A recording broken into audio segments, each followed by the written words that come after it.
Oh, hello, everybody. I'm so happy to have you here, and I'm so happy to have this conversation with somebody that I have been her fan for a while because I really love the way in which she speaks her truth. She's somebody that it's deeply inspiring in her work, in her presence, in the way in which she shares her view of the world. That is something that is not common in the industry. We find a lot of people just tiptoeing around truth, and I love that Arden just goes for it wild and openly, and that is deeply inspiring for me. So thank you so much, Arden, for coming and for joining this podcast. Yes, thank you so much, Sasha, for having me. I'm really excited to be here. We've been Facebook friends for a little while now, so I'm so excited to get to chat with you, get to know you a little better, get to see you in real time. It's really cool. Thank you so much for inviting me. It's such a pleasure. So uh, I love that Arden has this very holistic way in which she approaches trauma. Um, as many of you know, I am also somebody that works with trauma. I am deeply fascinated with healing complex PTSD and just embracing how our body reacts to trauma. But Arden has this powerful narrative around it. It's magical. It's about storytelling and it's about changing patterns. So I would love to hear about your view of how we develop trauma and how that changes, how we get the chance to change that narrative. Yeah, what a great question to start off with. Yeah, my feeling, and I'll put this up front. I don't work with people who are in the immediate aftermath of trauma. I don't, for someone who is dealing with like, oh my gosh, I've just had something horribly traumatic happen to me, and I need to process this immediately so I can function. That's not really my domain per se. I would send someone to someone who is used to working in mental health counseling with immediate trauma. But what I specialize in is when people who are who really know that they are otherwise smart and capable and have really like done everything in life where like that they thought they should be doing, right, to get a certain result, and yet they're stuck and they're unsure why their friendships are full of betrayals, why their relationships aren't working out, why they can hustle and struggle hard and nothing ever quite seems to to quite get there. The people who are like, all right, I've really tried everything, I know I have some bad shit in my past. By the way, can I swear? Is that okay? Yes, please. Okay, great. Like, yeah, I know I have bad shit in my past, but I thought I was over it, right? Like I thought it's no big deal. Like everyone's parents messed them up. I'm not mad about that anymore. Like whatever. But why can't I seem to get forward? And there's an answer to that. And I, as as you followed, that was something that I also answered for myself, which is essentially this idea that the things that we learn, the beliefs and the behaviors that we take on over time, there's so many different ways for us to learn and install these unconscious patterns, these unconscious frameworks that essentially dictate our behavior. Because what we don't realize is that from birth, and arguably even since before birth, whether whether you believe in past lives or whether you're just looking at the epigenetics of receiving in many ways the same information genetically, and has been proven by science, that your lineage had in terms of certain, I'll just say, like, there's a study they did where they figured out, scientists figured out that they could instill a sense of fear in mice at the scent of cherry blossoms. And then the offspring of the mice who had never experienced, any of the shocks or any of the fear associations with cherry blossoms, the offspring of those mice, even though they weren't even hanging around their parents, were also, exhibited that same fear response to the scent of cherry blossoms, right? So this is wild. Something can happen to your grandma, right? And all of a sudden you're in your life and you're like, why do I have this weird negative association, which you probably don't even know because it's been there with you your whole life. And that, never mind, there's that we come into the world with. And then on top of that, we spend how many years before we're even, you know, verbal, before we can really even like walk around and still learning about our environment. And I put that word learning in quotes. I almost wish that we had a different word for learning that meant like, it's not, you know, that not learning as in like learning, educating yourself on what's accurate about something, but learning rather like experientially interacting with the world in such a way that you are um, you are incentivized to behave in certain ways but not in others, right? So we come into the world and we start interacting with it, right? We start like almost gamifying our environment. All right, I'm born here, I'm wow, I'm in this world, what's this new video game I'm playing, right? And we try and make our way around. And let's say that, you know, at 5 years old or so, we learn that if we speak up at the dinner table when dad is in a bad mood, then, that is really dangerous. I should not say something, right? And so we learn experientially. It's almost like, I touch this and that happens. I touch this and that happens. And we're not thinking about it consciously. So we may even know on some level, right? This is where like a lot of self-sabotage comes in. We might know on some level, like, hey, I want to grow up and I want to get a great job and I want to work in a way such that I'm promoted and I'm successful and I'm killing it. I'm making great money. I'm doing really good in my work environment.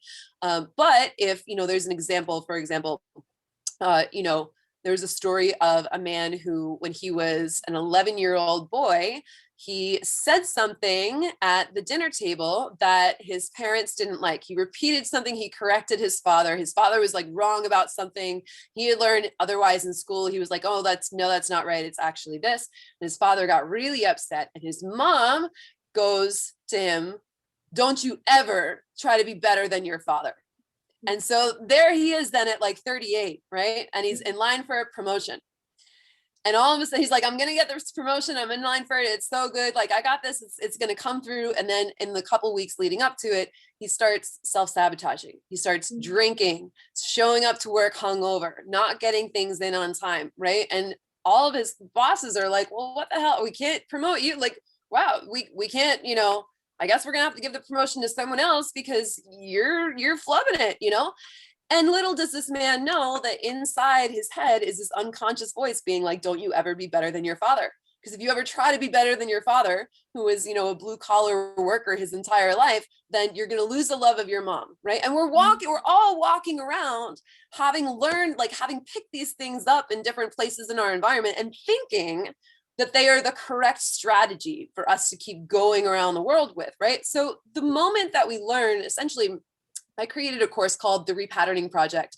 And it's an 8-week course that basically teaches you the entire map of your human operating system. So it frees you from this because you see what's happening and you're just like, oh, I get this. And this might be confronting for me to deal with. I might have some grief to release for that 11-year-old little boy who got yelled at by his mom for just trying to contribute to the conversation, right? But now that I know what it is, I know I can fix it. I know this is not real. This doesn't even belong to me, right? And I'll tell you, you know, I'll tell you how transformative this was for me. Essentially, I put this information together from a number of different sources when I was having what I consider my own spiritual awakening. I was going through that same thing that I described where I'm like, I don't get it, man. I'm smart. I was a smart kid growing up. I was, you know, I was a gifted kid. I was poised to succeed, right? And how did I end up in all these harmful environments, in these harmful relationships, you know, just right and left, just, you know, just abusive relationship after abusive relationship, betrayals, you know, friendships going down the tube, money going down the tube, you know, losing like 5-figure chunks of money at a time because, you know, bailing a boyfriend out of jail, or best friend roommate bails and like bounces 6 months worth of rent checks. I'm like, why does this keep happening to me? So I went down that rabbit hole, and essentially I studied the way that trauma is stored in the body. I studied the way that we learn things. I already had a neurolinguistic programming certification from years prior, but I didn't, you know, I think at the time I was like, I was so dissociated that the whole, like the weight of all the information didn't hit me until later when I really needed it. So I studied that. I studied addiction. You know, I don't have a I don't have any obvious substance misuse problems, right? Mhm. I don't have any problems with drugs or alcohol. It's never been I studied addiction research because the same thing that we learn, like, oh, the same thing we learn, oh, this is dangerous, I shouldn't do this. We can Mhm. learn in addiction, like, oh, this feels good. I should Yeah. do more of this, right? You become I addicted to should the take this shot. It motions. makes me feel, right. Yeah, exactly. Taking the shot of alcohol at the bar, it makes me feel more confident and helps me to socialize better, right? And then we keep doing it and we don't realize, like, 3, 5, 10 years later, like, oh my God, I'm alcoholic and I definitely don't feel better. And I'm definitely not any better at socializing. Like, this is actually not helping. So essentially it gives us the power to learn, like, where we pick up on these things, where we learn them, and where we're really sort of guided just by this initial first impression of a thing without really the full understanding of it. And my experience is that when we understand this, it doesn't automatically mean that, like, oh my God, our depression is cured. In many cases, it means we're like, oh, wow, I have some work ahead of me because now I know where this came from. But there's a freedom because all of a sudden we're like, oh, that's why I'm doing that. And that's Mhm. actually not the thing that I want to be doing. And now what I need to do is practice responding to this situation in a different way. And there's ways of also healing that grief and healing that trauma. Like, I don't ignore the body either. I don't expect people to just, like, we'll just do it differently, right? Although you'd be surprised, there are some folks who, like, just right away, they'll be like, oh, I get it. And now I'm going to do it differently. And hey, great. It's not my fault. All my self-loathing that I had over this not working out, like, oh, it must be me. It must be my fault. They let go of that right away. So it's really, it's really just a miraculous understanding of the way that we want to use our own human operating system. So yeah, that's that's in a nutshell the way that I look at and work with trauma. I love it. And there's something so unique that I have found in your work, that it's the story, how to create a different archetype or a different character for yourself. Because I have found that with what you're saying, right? We don't know better. We keep repeating the same pattern because we don't know there is another chance. Because the kid just learns that there's Yeah. just one way to go, and we don't know better. But then the challenge is, how could we do different? And that comes with this new narrative that you help people create. I would love to hear about that, because that just is it gets together two things that I love, which is archetypal psychology and trauma, and you just put it in a direction that it's so focused. It's really like an arrow. Like, okay, now you have the bow, now you have the string, and you can shoot it in a whole different direction. Yeah. Thank you for asking that. Yeah. So the Repatterning Project course that I take is that I teach, sorry. I take it too. I take it every time I teach it. You know how it is. That's sort of like the very left-brained technical, almost like the user's manual, right? It's like, we're going to sit here and we're actually going to figure out how our operating system works. And then I teach another course in the spring and fall. I teach the Repatterning Project every summer and every winter. So I'm enrolling now. We're going to start July 18th this summer for this round of the course.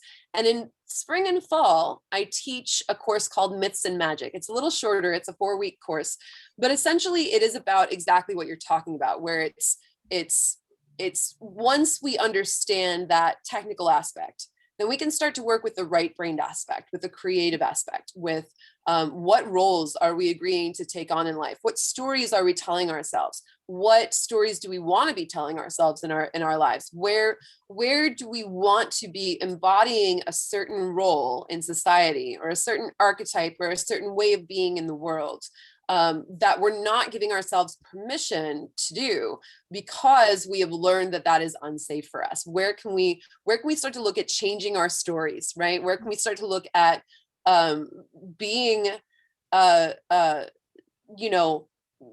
example, there's a lot of folks out there who, because of their upbringing, sometimes even because of their race, right? Because we live in a pretty racist society, obviously, because of how they were treated, not only by their parents as a child, but how they were treated like by their peers, you know, in high school, how they were bullied, right? There are certain people who grow up feeling like the only place I could fit in is being the sidekick, right? You see this a lot in particular with like Asian, like how Asian men are represented in Hollywood, right? Like where it's like, oh, okay, great. I get to be the nerdy computer guy in the tech lab, or I get to be like the dorky, funny best friend or whatever, but how come I'm never the romantic lead? I actually had, when I was working in pickup artistry, you know, I was a pickup artist way before my awakening. And yeah, you know, I was in that industry. I had a friend of mine, JT Tran, who is Vietnamese. And he specifically created a company that was for Asian men about like getting their confidence about themselves up so that they felt like they were sexually desirable, like they were romantically desirable, because the media just keeps putting out there like, hey, if you're an Asian guy, like it's a little better in 2021 than it was, say, 10 years ago, right? But, you know, for a while, it was all like Harold and Kumar. And that was what you got to be. So seeing something like that and knowing that like that's one corner of that phenomenon, but that can affect, you know, so many people in so many very different ways and keep us out of actually living the lives that we want, because we're not seeing examples of ourselves represented, or we're not feeling as we're growing up that it's safe for us to be this one thing or the other thing. Then that also affects us too. So we take a look at that, and it's a little more playful. It's much more right-brained. It's much more yeah, it's less technical, right? It's about the stories that we're telling. It's less about the circuitry, and it's more about, you know, what narratives are we choosing to engage in. I love that you have both aspects, that you have the technical, how it works, and that it gives so much awareness to people. Just listening how when some people just understand that it was never about them, that it was about something that they learned, that can totally shift the pattern, because they understand that it was never something wrong with them. And then, okay, what to do next? Comes the right brain, comes the creativity and the playfulness. I find that's like such a holistic package that you're offering, of course, in two different times, but also you have a space where people can connect and come and discuss this kind of understanding. You have a Facebook group. That's where I get to read your work so often. So Yeah. you could tell us a little bit about this group and this space. Yeah, for sure. It's a free group called the Repatterning Parlor, and essentially, it's, you know, it's a supportive hub for people who want to be better, and wow, it's such a weird phrase, right? Want to be better, right? But want to be more functional in getting the results they want, who want to be happier, you know, and want to be able to show up as their best selves. But they're feeling frustrated because, you know, the world that we grow up in, by the way, does, you know this, right? But the world that we grew up in does not set us up for success. Like, especially our generation, right? I don't know about you in particular, like the, you know, how you grew up, or what you were sort of pressured into. But I know that for me, in my upbringing, it was very much like, grow up and get a college education. Doesn't even matter what you get your degree in. Having a good degree, you just need a college degree, and that will get you a job. Right. Well, we found out that was a lie, right? So here we are, like in the middle of the worst economic recession that we've seen pretty much in our lifetimes, right? It's this, and it was 2008, and we're just like, oh, what? Are you kidding me? You know, you didn't even help us, you know, to like, all the things that you told us ended up being lies, right? So where was I going with this? I'm sorry. So we're not people getting together, because there's something we're that talking I about love. the group. Yeah, the group. Yeah. But I love that it's a group of the word that comes to mind is like a group of misfits, people that wouldn't really belong in the common groups where everybody portrays their wealth and how well they are doing. It's people that is just very transparent, and they sometimes have neurodivergent ways of thinking, and they sometimes have backgrounds that are uncommonly portrayed. I like that you have created a space where people that couldn't feel safe in other spaces get to feel safe and thrive. Oh, thank you. That means a lot to me. Yeah, that's so interesting that you say that, because of course for me, I'm just like, oh, well, those are just they're people, right? But it's interesting because those people who are posturing or flaunting their wealth or trying to say that they've arrived when they really haven't, it's like I wouldn't even know what to do with those people, because I'm like, man, until you get real with yourself and admit what you're, I can't help you. You know, if you think that you've got it all figured out because you have, you know, you have your house and your car or whatever, okay, you know, call me up when you realize that that's not enough. Right. But yeah, no, the group, I think, is, you know, thank you again for saying that. But yeah, the group is, you know, we're a bunch of people who realize that, you know, so much of this is not our faults. It's our responsibility to change our own lives. No one's going to do it for us, but it's not our fault. So it tends to, you know, we tend to gather people who are really kind and really, like you said, honest and transparent. And what it is it's a supportive atmosphere for people who are like, you know, hey, here's what I'm dealing with, and I'd like some help. You know, this is what I'm going through. And what I like about it is that it's not a culture of people who are complaining, but it's also not a culture of people who are bypassing. It's people who are being super real about, this is what I'm going through. And I love so much that, like, the people in the comments, like everyone in the group really shares this culture. They'll meet that person with compassion and with understanding and without blame, but they'll also be like, here's my suggestions on what you could do about this. It's about not wallowing in, oh my God, everything is so bad and everything is always going to be bad and fuck the world, right? What are we going to do? Because there's nowhere to go from there. That's not helpful, right? But if we can't share honestly and transparently about our problems without being judged, then we're not going to be able to solve them. So thank you for saying that. And yeah, that culture is, it's important to me that group, that is what the culture is there, because that's really the way that we start healing. And Lord knows, as I was saying, the world has not set us up for success, especially our generation. So we need all of the community support that we can get, because man, it is not our fault that there is a pandemic outside that was not handled well by the people who are in power, and that you know, basically like a third of the job market was just uncreated this year, and no one cares. I mean, we care, right? But no one at the systemic level is doing anything about it at this point, you know, not soon enough, not fast enough anyway. So it's really, it sucks, but it's also freeing to realize, well, it is up to me to create my life. This isn't fair. I shouldn't have to, you know, I shouldn't have to like monetize and personal brand my entire existence to survive, but here I am. Right? It's an apocalypse out there. What else are we going to do? So yeah, coming together and finding those spaces of community support, which is something that's very important to me as well. Totally. And you have kept that space with fierce love, because you're super fierce when it comes to crossing boundaries, when it comes to people trying to be harassy or to be, you know, untruth.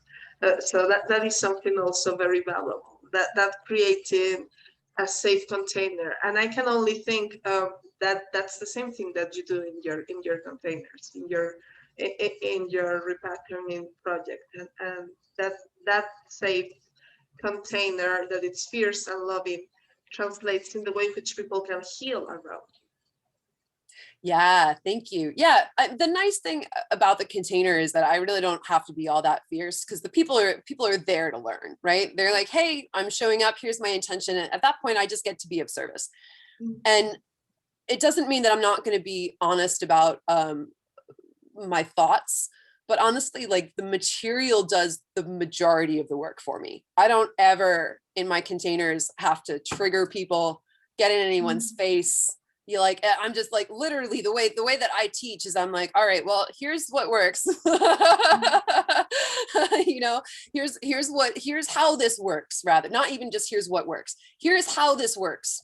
Here is how I would go about approaching this particular problem. Here's what you're saying. And okay, if this doesn't work, well, then let's dig deeper. Why is that not working? Is there a block around your ability to do this? Okay, we didn't get there yet, right? I will be very honest and transparent about that. But But yeah, my fierceness is mostly for, it's just bullshit. It's just, I'm on my Facebook page and I'm saying, this is an example that just happened the other day. This is one of the posts you shared about polarity practice. Where I was like, oh, polarity practice is all bullshit. Trust me, I've seen the whole thing. It's just crap. And someone's like, well, why is it crap? You can't just say that this is just wrong and then leave. And I'm like, actually, I can't. This is my wall. This is my post. And by the way, I was like, I have written 6 lengthy posts about what I have learned about polarity. And if you can't scroll up to the first comment where I've linked all of those posts before you want my personal time and labor and interaction talking with you, then this is not a good faith argument. You actually are just being defensive because I've called out something that happens to be something that you, still have a place for in your own heart. And that's between you and that belief. And the day that you get sick of that, call me. But in the meantime, I'm not going to, it's just a boundary. People are just looking to suck your energy regarding that, and it's not that I don't, allow people to question me or challenge me, that's absolutely fine. But it's the spirit from which it's coming at, it's the spirit of, is this person a client? Is this person, learning from my work? Or is this just another coach who's triggered because I said something that is a threat to their own business? In that case, I'm like, I'm not here to prove myself to anybody. I used to be before I repatterned, right? But me just calling my energy back from that is just, that's just part of this process too. I'm never gonna convince everyone, and I don't want to convince everyone. I want to be able to be of service to the people who specifically come to me and say, hey, this is a problem I'm having. And if they come to me with that, then I'm like, we're going to fucking fix this. And if what I said the first time doesn't work, then we're going to dig deeper and we're going to figure out why. And we will do this together and we'll keep doing it until we freaking figure it out. I love that. That's one of the things that I really love the most about you, that you have that fierceness that is not so common because people tries to convince everybody. And there is this idea that the spirituality is all kind and gentle and it's your truth and it's okay. No, it's not okay. You are deceiving people. So don't say that it's like, we need to be able to speak up, and I love that. But I also love that you have that other side, like once people cross that threshold, you receive them with that safe and loving space. So it's such a it's like this guardian of the gate that doesn't allow anybody who brings bullshit to pass. But once they are on the other side, they find the silver city, right? Like they find that safe space. Yeah, thank you. Yeah, I received that reflection with a lot of gratitude. I appreciate that a lot. And then you also have this amazing practice because you're an artist. You're a singer. You have this beautiful whole body of work in Spotify that people can follow. I will make sure that you'll have the links below. Oh, wonderful. Yeah, so you're a singer, but even as you sing and you compose your songs, you're making magic. You're creating this new reality that you want people, that you want for yourself, and that's what you teach people. So that's part of the myths and magic part of the right brain part. So I would love just to hear briefly how, because I don't want to take too much of your time, but I could just go on for hours. How did you create that? Like, I know that this is a topic that it's very dear to your heart. Hyper sigils, magic, house magic. How does that match with your teaching? Yeah, what a great question. Thank you for asking that. Yeah, actually, that was something I was actually going to dovetail on the other question with too, about being fierce and establishing boundaries in a coaching world where so many people are trying to just be like, oh, I honor your truth, and this vapid sort of checked out. People often forget, like people in the coaching world forget that I am first and foremost a rock musician. I am from that world. That is where I took on my conditioning. And I don't give a fuck.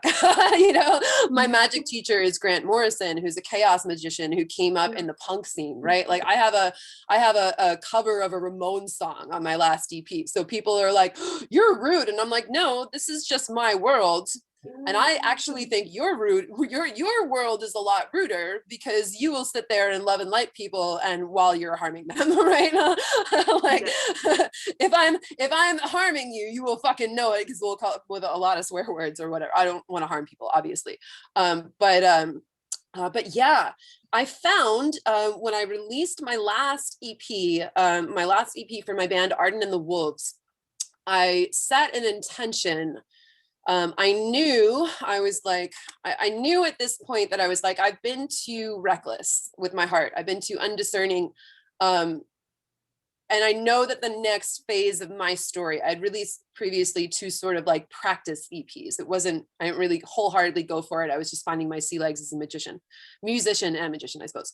And I kind of knew that this chapter of the story was like, all right, I've written all these songs about like loving people and going for it and breaking my own heart, making a lot of stupid decisions. So the next chapter is where I rein it in, and I actually honor the fact that I've been burned, and I try and heal myself. And I named the EP Who Can You Trust, which is also the name of the single that was off of that EP. And I set that intention. And what I ended up with was 5 songs that sort of took me through this progression of really taking a new approach to acknowledging the harm that I had experienced in relationship, which I hadn't done before. All of my songs were about like being a hot mess, pursuing like wild sex with a lot of bad decisions, right? Because when you're in the rock scene, like that's kind of part of your conditioning too, or it was for me anyway. And what happened between, I guess it was like early 2016, maybe late 2015, when I started work on that album. And what happened by the time I released it in 2018 is everything that I wrote about, all the trauma healing, like I went through it, I processed it, and it happened. And I came out on the other side of it.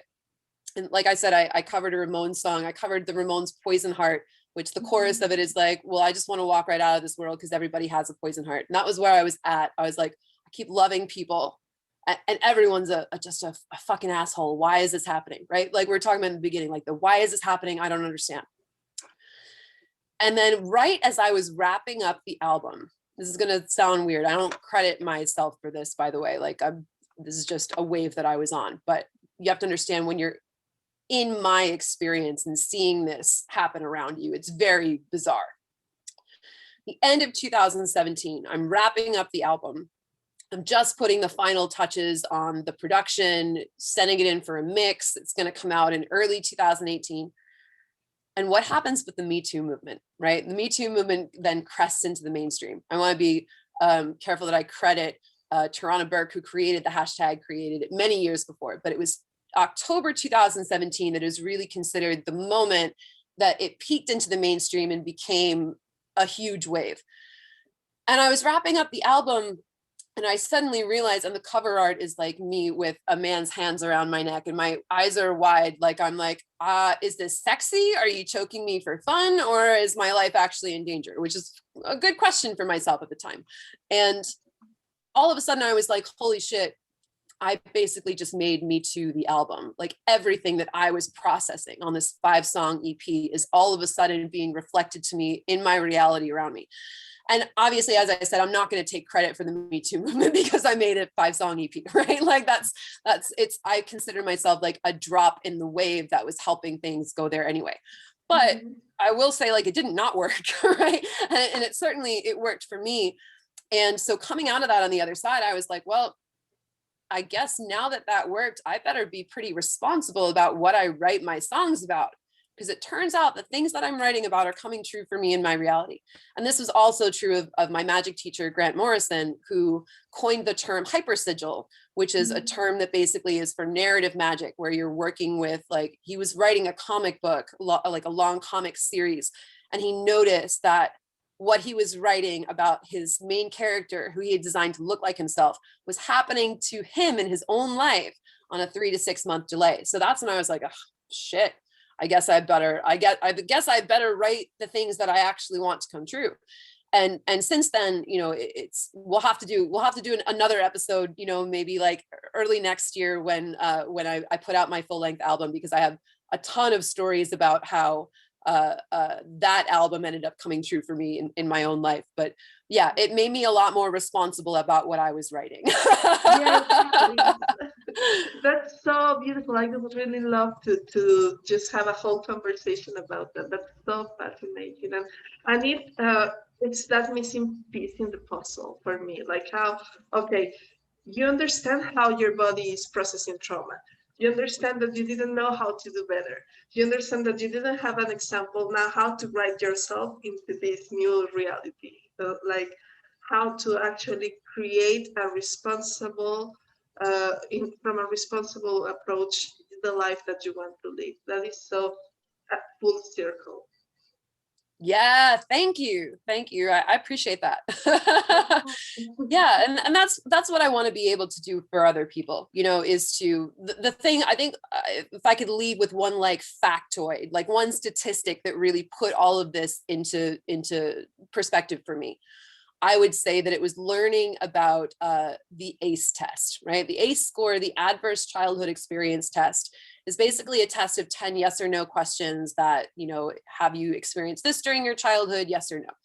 And I just want to put out there, it's not really a comprehensive test. I think that it could be expanded to be more inclusive in the future, but it does give us a certain idea of some concepts. And those concepts are essentially what I learned. I was like, I've got an ACE score of 5. And what I learned is if you have an ACE score of, what is it? I think like 4 or above, you're like, I'll have to look up the exact statistic, but I think it's like you're 10 times more likely to be an alcoholic than someone who has an ACE score of 0. Even though the ACE score only measures for things that happen up to the time that you turned 18, right? If you have an ACE score of 6 or above, you are 46 times more likely to be an intravenous drug user than someone who has an ACE score of 0. And here's the one that really fucked me up, because I am a sexual assault survivor, as you know, I've been transparent about that. And the whole time, with sexual assault, obviously, I'm obviously also a feminist, and feminism was there saying, it's not your fault, you weren't asking for this. All of that is true, right? But what I found out is that women with an ACE score of 4 or higher and -5 are, let me put it this way, women with an ACE score of 0 have a 5% chance of getting sexually assaulted. And, that makes sense, because there is always like that random asshole on the street, right? Again, it's not our fault. But women who have an ACE score of 4 or higher and -5, that chance goes up to 33% from 5%. So it's 6.5 times more likely to happen. And I looked at that and I was like, okay, hang on, there's a missing piece here, because I know this wasn't my fault. I know I wasn't asking for this. I know that the fault of my sexual assaults lies entirely on the people who sexually assaulted me. But if there is something that has somehow stored itself in the memory of my emotional body, where if I changed that somehow, what's the difference between me as an adult and someone who's an ACE score 0? Because those 18 years aren't happening anymore. So if I can get myself from the 33% category into the 5% category, I would like to do that. And nobody's going to do that for me except for myself. And that is what I did for myself. And it's now what I teach other people to do. And it's just remarkable how things that are not even happening anymore can leave memories or learned patterns and behaviors that can keep echoing throughout the rest of our lives. And it just takes that awareness to say, all right, I'm gonna not do these things anymore. It's not gonna be immediate. It's gonna take me time to build up as much strength in this new neural pathway as there was in this old neural pathway. But I now know what I need to do. I have a handle on it. And so because I have, before it's like I was doing everything and I didn't know why it was not working. Now I know how to do something that works. My life is not necessarily going to change immediately overnight, but I feel better because I know what to do and I have a plan going forward. And anything that comes up in my life from this point forward, I know how to look for it. I know how to address it, and I know how to change it. And that's the power that I think the course gives. I love that. I love it. And I have read the testimonials. I see that people find that healing and find that change in their lives, and that starts showing in their results in their daily life. So that is so empowering. And I really want to thank you for doing this work. It's so important and it's so necessary. Thank you so much. I'm so grateful to get to chat with you today. You know, I feel that support. I feel where you're doing that same work, that's on the same wave, right? Even if your approach is like you're taking care of maybe like a different piece of the pie, but it's all for the same cause. It's all for the same healing. It's all for the same, you know, bringing people into community and sustainability. And so it's just such an honor to chat with you. I really appreciate it. Such a pleasure. Everybody, please check out the links so that you can subscribe this to this not version. What's the word? To this time in your program, to the Repatterning program this spring. No, oh my God, what's it gonna be in summer? Yes. Summer. Yeah, we start July 18th. So, and for anyone who's listening, who's interested, there's early bird pricing until the end of June. So you definitely want to hit me up before end of June and make sure you get make sure you get that discount. Yeah. I live in the jungle, so we have 2 seasons. We have hot and extra hot. So, Nice. Yeah, everybody, please check out the links. Thank you for joining this conversation.